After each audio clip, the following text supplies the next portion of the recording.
لو أنزلنا هذا القرآن على جبل لرأيته خاشعا أنزلنا هذا القرآن على جبل لرأيته خاشعا أنزلنا هذا القرآن على جبل لرأيته خاشعا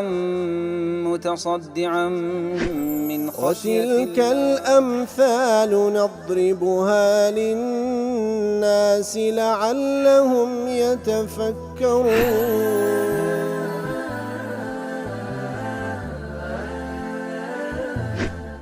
الحمد لله والصلاة والسلام على رسول الله وعلى آله وصحبه ومن والاه. السلام عليكم ورحمة الله. برزن خوش حال لواني 676 لوانكاني تفسير قرآن بيروز بيمو خزمتان بمبست رزامد رب العالمين وهوادان مئوي آز السودي لول بقرن. أعوذ بالله من الشيطان الرجيم. بسم الله الرحمن الرحيم. قل لا أجد فيما أوحي إلي محرما على طاعم يطعمه إلا أن يكون ميتة أو دما مسفوحا أو لحم خنزير فإنه رجس أو فسقا أهل لغير الله به فمن اضطر غير باغ ولا عاد فإن ربك غفور رحيم. بەڵێ خۆشەویستان لە دووانەی ڕابردووش لە خزمەت دواتە پیرۆزەدا بووین لەبەرەوەی ئەحکامی زۆر تێدا. ئیتر رب العالمین بە پێغەمبەردا فەرمی صلی الله علیه وسلم پێیان بڵێ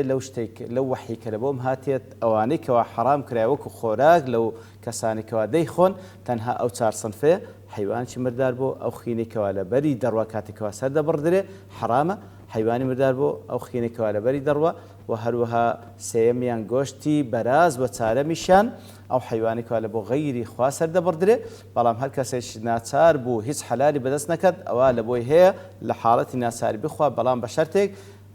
بەغی نەکە کەواتە بەغی نەکە وەکو ڕوونمان کردەوە واتە تعدا لە کەسێک کە نەکە کە ژوەکوی محتاجە یاخود حەلال مەوجودە بچیتن ئەو حرامەی بخوا و هەروە تعداش نەکا بۆی کەوا لە قەدەر حاجەتی خۆی زیاتر بخوا ئەوە لەو حاڵەتەی لە کاتی ناچاری ئەو حرامەش بخورێ فإن ربك غفور رحيم. خی گەورە غەفور و ڕەحیمە. ئیتر باسمان کردکەوە هەندێک لە زانایان حتا لە ئەصحاب خوان لە ڕازی بیتن وەکو ئیبن عەباس خوای لە ڕازی بی دایکمان عایشە خوای لە ڕازی بی و هەروەها چەندینی تریش با بڵێن بەو ئاتە دەیکەنە بەڵگە لەسەر ئەوەی کەوا محەڕەمات تەنها ئەو چار شتەیە بەڵام عولەمای دیکە لە ئەصحاب و هەروە لە تابعین و لە دوای ئەوانیش ڕەدیان دەدەن بەڵێ ئەو ئاتە فعلا حتا ئەو کاتی تەنها ئەو چار شتە حەرام بووە بەڵام لە دوایوی ئەوە سوورەتەش مەکیە ئاتی تردا بەزیە لەسەر زمانی پێغەمبەر صلی الله علیه وسلم شتی تر حرام کرا حتا وەکو لە تەفسیری قاسمی دەڵێتن ئەوە مەذهبێکە ئەو پەڕی زەعیفە کەوا دەستگرتن تەنها بەو ئاەتە و ئاگار نێنەبی لە دوای ئەوی یاخود حساب لە بۆ ئاەتەکان و حەدیثەکان پێغەمبەر صلی الله علیه وسلم نەکەیکەوە لە دوای ئەوەی دابەزێ حتا دەڵێ کاتێکەوە جابر دەڵێتن کاتێک کە لێمان پرسی لە ئیبن عەباس خوای گەورە لە خۆی بای ڕازی بیتن تەنها گوتی ئەو چار شتە حرامە لەبەرەوەی با بڵێن ئیبن عەباس دەڵێ ئەبا ذلك البحر ئیبن عەباس دەڵێ ئەو بەحرە ئیبن عەباس گوتی تەنها ئەو چار شتە حرامە دەڵێ ئەقول وئین ئەبا ذلك البحر ئەگەر ئەو بەحرەش ئەو شتەی ئینکار بکە کەوا غەیری ئەو چار شەیش کە حرام نەبی فقد صح عن رسول الله صلى الله عليه وسلم. بەڵام لە حەدیث صحیح هاتیە كل ذي ناب من السباع وكل ذي مخلب من الطيور وهروها حمور أهلي أوانك وحرام كرار سر زمان بيغمبر صلى الله عليه وسلم أجر تي هرشي ردي بكاتوا إمد دسب حديث بيغمبر دقرين صلى الله عليه وسلم والتمسك بقول صحابي في مقابلة قول النبي صلى الله عليه وسلم من سوء الاختيار وعدم الإنصاف. براستي دزقرتن بقول صحابيك خوالي رازي أجر معارض بلقل حديث ايش بيغمبر صلى الله عليه وسلم ضل دزقرتن بقول الصحابيه اللي مقابل حديث بيغمبر صلى الله عليه وسلم من سوء الاختيار براستي او اختيار شي زور خرافه وانصافي شنيه او لفتح داوادله لنين للاوطار جدل الاستدلال بهذه الايه انما يتم في الاشياء التي لم يرد النص بتحريمها كواتا بلغه هنا نبو اتا فعلا ضل بلغيه لبو ئەو شتانی کەوا هیچ بەڵگەیەک لە دواتریش نەهات لەسەر حرام کردنی بەڵێ دەست بەو ئاتە دەگرین. وأما الحمر الإنسية بەڵام وكو جيدريجي إنسي فقد تواترت النصوص على ذلك. تندين نصوص في پیغمبر هاتي صلى الله عليه وسلم بالتواتري لسر أو بابتا. والتنصيص على التحريم مقدم على عموم التحليل. كواتكاتك وبلغيك بلسر فلانش كوابتايبتي باسبك كحرامة أو يان مقدمة لسر ويكوابلي ولا بعام شتدي كحلالة غير أو سارشت نبي. كواتا بهمش علماء ردان. وقد ثبت عن ابن عمر رضي الله عنهما رجوع عن التعلق بعمومها. دليل وارد ابن عمر خوالي رازم كويش لسالته أو رأيه هبو برام رجوعي كردو لو رأيه هروكو دليل سعيد كري منصور وهو إمام أحمد أبو داود لنميلي فزاري دجرنوا دليل لا ابن عمر مخاي يقول خوي وباب رازبي برسال لكرا درباري غوشتي قنفذ واتجوجك أويش أو آتخين قل لا أجد فيما أوحي إليه محرم على طعم يطعمه تنها صار شتاء أويش قنفذ تدانك واتقنفذ جوجك حلالة. فقال شيخ عنده برام شيخ لودانش لمسكي قلت سمعت أبا هريرة يقول ذكر عند النبي صلى الله عليه وسلم فقال خبيث من الخبائث بلى لاي وابو هريره دريتن خويل رازب دفرمي ام لخزبات پیغمبر صلى الله عليه وسلم باسي قنفذ جوجكرا پیغمبر صلى الله عليه وسلم فرموش بيسه كلا بيسه كان. فقال ابن عمر خوي يقول لخوي باب رازيبي ان كان النبي صلى الله عليه وسلم قاله فهو كما قال. اگر پیغمبر صلى الله عليه وسلم واي فرمو بي كواتا قولي پیغمبر صلى الله عليه وسلم كواتا حرام. وهو مقدام كري معدي يكرب دليتن قال رسول الله صلى الله عليه وسلم ألا هل عسى رجل يبلغه الحديث عني لو أنا بيابك حديثي مني بيبقى وهو متكئ على أريكته أو كسبها لدايته لسرد زيقاك خوي فيقول بيننا وبينكم كتاب الله أو كسب لي ولا أويك حاكم لبين إيمو أنقو تنهى كتاب إخوايا فما وجدنا فيه حلالا استحللناه أو إلى قرآن ديتمان حلال بحلال دزانين وما وجدنا فيه حراما حرمناه أو إلى قرآن حرام بيح بحرام دزانين تنها أو حاكم لبين مان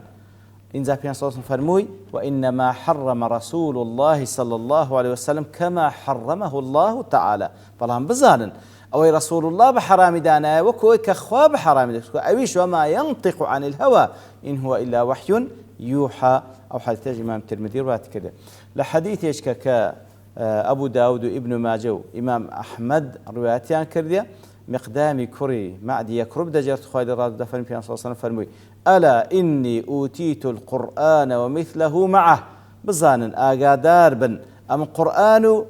وكو قرآن شملو دابز وكو إمام بيهقي ضليه وكو قرآن تيه أنه أوتي من الوحي الباطن غير المتلو وتا بيزقل أو وحيي كوا وكو قرآن لو دابزي وتلاويشي لك في صلى الله عليه وسلم غير أواش مثل ما أوتي من الظاهر المتلو كواتل باطنش عين إخوائي قول معاني دي اختناضول دروني في صلى الله عليه وسلم إيتر بحديث روني دكاتوا.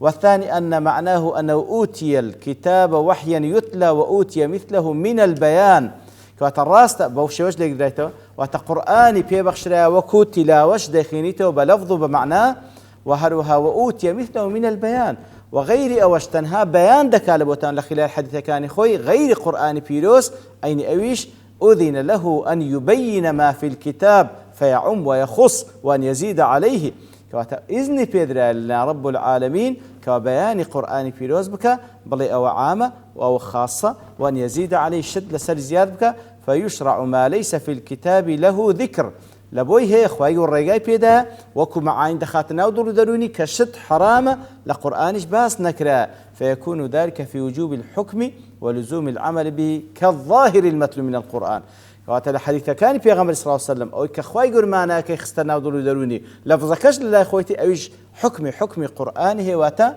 شريعة خوايا سبحانه وتعالى لو دفرمي آقادار بن أمن قرآن ومثله معه هاو الشيوي أويشم بي بخشراه كوالا خلال الحديث كان في صلى الله عليه وسلم لبو بيان كرني قرآن وشريعة خوايا قوله بياني ذكا ألا آقادار بن يوشك الرجل متكئا شبعان على أريكته خريك كسيتي تير بالي دايتو لسرجيكا كي خوي يحدث بحديث من حديثي حديثك لحتى كان من بيدك، وفي رواية يأتيه أمر مما أمرنا به أو نهيت عنه، فرمانش إيمي بيدك كوا فلانشد كان فلانشد مكان أو دلت ما ندري ما هذا، ما نازين أوسيا. عندنا كتاب الله، إما كتاب إخوة مع اللاية، ليس هذا فيه لكتاب إخوة أو شتنية، بيننا وبينكم كتاب الله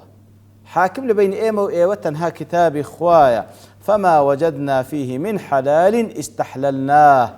أو كوا لقرآن حلال كريمة بحلال دزانين، وما وجدنا فيه من حرام حرمناه، أو كتيدا لقرآن بحرام داندرب إيما تنها بحرام دزانين، كواتا حديث بيان صلى الله عليه وسلم ورناقرين إيما قرآن حاكم لله إيما. سبحان الله. ألا آقادار بن وإنما حرم رسول الله صلى الله عليه وسلم مثل ما حرم الله. آقادار بن أويك بيغمبر صلى الله عليه وسلم رسول الله حرام كرديا وكو أويك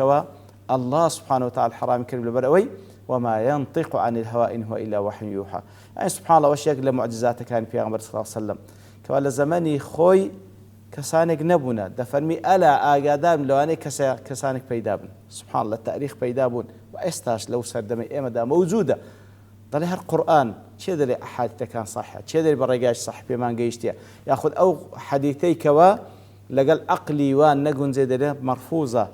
بهر حال يتر أو حديثي كبيان صلى الله عليه وسلم بصحيح باسي دكاتن كوا خلكانك بيداد بن فعلا نكهر قرآن كدر قرآن حاكم بين إيما وأنجو بل قرآن كج بأهواء خوي تفسيري دكا غير تفسيري بيان صلى الله عليه وسلم غير تفسير أصحاب يتر لا حول ولا قوة إلا بالله العلي العظيم.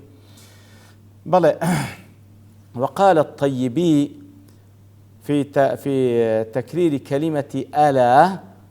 طيبي لشرح أو حديثي كوابين سنزال فرمي ألا آقا داربا توبيخ والتقريع كواتزرزنش كرنيتي ذا نشأ من غضب عظيم على من ترك السنة أماجي بوي كوا براستي أو غضب شي قوري لسلا أو كسي كوا واز لسنة بيغمبر ديني صلى الله عليه وسلم وواز لو ديني كار بحديث بيغمبر صلى الله عليه وسلم استغناء بالكتاب تنها بلا تنها قرآن واز لحديث بيغمبر بيني صلى الله عليه وسلم. فكيف بمن رجح الرأي على الحديث كوات أوي كبلا تنها قرآن إيش من بحديثنا نكهر أو هنداش بالكو ترجيح رأي وعقلي خوي بكالس الحديث بيغمبر صلى الله عليه وسلم كوات براستي خطر خافنا من دا. وهلها لو آتذا في قوله تعالى قل لا أجد فيما أوحي إليه محرم إيذان بأن التحريم إنما يعلم بالوحي لا بالهوى. وكاتك والير دخواي يقول دفن بيغمبر صلى الله عليه وسلم قل لا أجد فيما أوحي إليه محرما بيغمبر حرام تنها أويك أخوا حرامي كذي سبحانه وتعالى يتر أو بلقيل سر أويك حرام بوحي حرام ذكره نكبه هوا وآرزو حرام كردن وحلال كردن بوحي بقرآن وبسنة نوق بآرزو بهوا وآرزو بي لأضواء البيان هل تفسير واتداد فرم واعلم بزانا أن دعوى أنه لا يحرم مطعوم غير الأربعة المذكورة في هذه الآية باطلة. كسك ادعاي أوي بكاك وغير أو تار شهيشتك حرام نيا أو ادعاء باطلة بإجماع المسلمين وبإجماع همو مسلمانان ودلالة الكتاب والسنة على تحريم الحمر وهو بلقي قرآن السنة لسر حرام كردني جودريج أهلي فهو دليل قاطع على تحريم غير الأربعة بلقيش قاطع على سر غير أو تسارشتش ترحيه حرام كراه كواسل القرآن آماجة بيكراه يأخذ لسر فرمودي بيان صلى الله عليه وسلم. ومن زعم أن الحمر حلال لهذه الأربعة لهذه الآية كوات هالكسا يقبله حموري أهليش حلالة لبروي لو تسارشتني كأخوة حرامي كده لو آتي فهو كافر بلا نزاع بين العلماء كافرة ببيع وخلاف بين العلماء بيتن سبحان الله لبروي دلي إجماعي لسلك وحموري أهلي حرام كده على سر زمان بيغمبر صلى الله عليه وسلم لحديثي صحيح ذا هاتيا لدواء أو تاريخية يا أخي لدواء أو تاريخش اشتتريش حرام كده القرآن فيروز كواتا كسا يقبله ولا تنها أو تصار صنفية حرام كده أوان كام حلالة دليل بون من أو كواب نجودريجي أهليج بحلال بزاني أو كافرة بإجماع مسلمانان. الذي يظهر رجحان بالدليل هو ما ذهب إليه الجمهور من أن كل ما ثبتنا تحريمه بطريق صحيحة من كتاب أو سنة فهو حرام هەر شتێک ثابت بوو حرامکردنەکەی بە ڕێگایەکی صحیح لە قورئان و لە سونەدا هاتبێ و حرامە. ويزاد على الأربعة المذكورة في الآيات ولا يكون في ذلك أي مناقضة للقرآن. كوات لدواء وآتا هل آتش كبيتا كشتت كحرام كربي يعني الحديث صحيح في أنصار لدواء وتاريخ كفرمو بيش فلان شت حرامة أو حرامة وهزم تناقض اجتداني لقال آتكي لأن المحرمات المزيدة عليها حرمت بعده لبنو براستي أول لدواء أوي كوا حرام كرايا أو هز تناقض لقال آتكا ناكاتا كواتا ورأي علماء التفسير علماء بابلين جيسي قوم موثوق أو أمتاك وتلقته الأمة بالقبول بوشي ويدرباري رأيا درباري وآتا كواتا كسيك بلي غيري أو سارشتك ولو آتي دابزيا هيشتشك حرامنية واتي اعتراف بوانا نكا كالدواء وآتي دابزيا براستي رأيي شاذ وغريبة يتر دياري هشتا رون كرنو يتريج درا لا وانا كاين داهاتو بشتوى رب العالمين كمشكش باز دكين. وصلى الله وسلم على نبينا محمد وعلى آله وصحبه أجمعين وآخر دعوانا الحمد لله رب العالمين. لو أنزلنا هذا القرآن على جبل لرأيته خاشعا أنزلنا هذا القرآن على جبل لرأيته خاشعا أنزلنا هذا القرآن على جبل لرأيته خاشعا متصدعا من خشية الله. وتلك الأمثال نضربها للناس لعلهم يتفكرون.